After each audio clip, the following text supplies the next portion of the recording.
prenez place sur le monticule et bienvenue dans First Pitch, le podcast MLB des équipes de The Playoff FR. Le podcast, le calendrier de l'avant de The First Pitch. Et oui, dernière case aujourd'hui.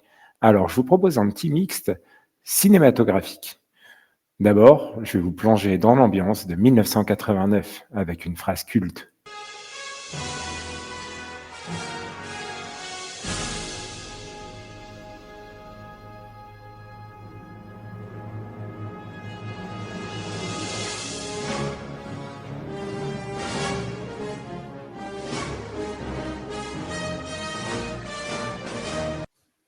Quoi ? Les Cubs gagnent le championnat ? Ils sont nuls ! Marty McFly. Mais ce soir-là, en 2016, à Cleveland, ce n'est pas seulement un game set, c'est un rendez-vous avec l'histoire. Et l'histoire avec les Cubs a toujours été cruelle. Le panorama est large. L'Amérique entière regarde. Plus de 40 millions de téléspectateurs. La nuit est douce pour un mois de novembre. Presque trop douce, comme si quelque chose attendait. Les Cubs frappent en premier, très vite, trop vite peut-être. Un home run dès la première frappe. Un signe ou un piège de plus? Parce que chez les Cubs, les signes ont rarement été des promesses, plutôt des avertissements.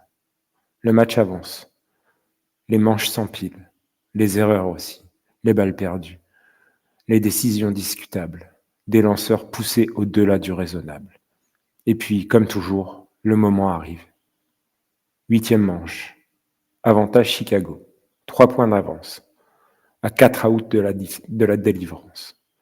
Mais le baseball ne pardonne pas la fatigue, ni l'arrogance, ni la peur. Un double, puis un home run. Un stade qui explose, une égalisation brutale. Il est alors 23h47 à Cleveland. Novembre est anormalement doux. Trop doux pour une fin. Trop doux pour une malédiction qui s'apprête à mourir. Le score est de 6-6. Game 7, World Series. 108 ans d'attente compressés dans une égalité parfaite. Le Progressive Field est debout, pas dans la joie, pas dans l'attente, dans la peur, dans la crainte. Sur le monticule, Aroldis Chapman ne ressemble plus à une arme. Il ressemble plus à une statistique. Il ressemble à un homme vidé. Quelques minutes plus tôt, il a concédé l'impensable, un home run égalisateur à Rajai Davis, un joueur de l'ombre, un joueur discret, un rôle secondaire dans cette série. Mais à cet instant précis, il vient de frapper la balle la plus importante de sa vie. Le stade a explosé. Pas une explosion de joie, une explosion de survie. Et puis quelque chose d'incongru arrive. La pluie. Pas une tempête, pas un déluge biblique, juste assez d'eau pour déranger l'ordre des choses. Les néons, la nuit, la pluie nous plongent encore plus dans les bas-fonds d'un sport ancré à ses malédictions. Les arbitres se regardent, le tarpe sort, le jeu s'arrête. 17 minutes. 17 minutes qui vont changer l'histoire du baseball. Les joueurs rentrent, les Cubs marchent lentement, tête basse, ne parle pas. Chapman en pleure. Il est immense, il lance plus fort que n'importe qui sur cette planète, et il pleure. À cet instant précis, tout ce que les Cubs ont été pendant plus d'un siècle revient frapper à la porte. La peur, la chute, le encore une fois. Et puis une voix, calme, grave, inattendue. Wait room, now. C'est Jason Heyward. Il a raté sa saison. Il a déçu au bâton. Il est silencieux d'habitude, mais pas ce soir. Il s'entasse dans une petite salle de musculation. Pas de coach, pas de dirigeant.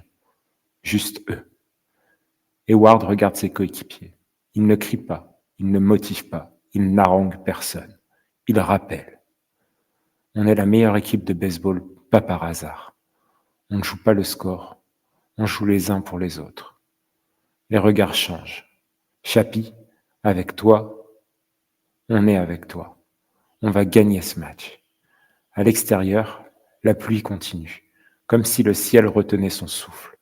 Dans les couloirs, Theo Epstein passe devant la salle. Il entend, il s'arrête, il sourit.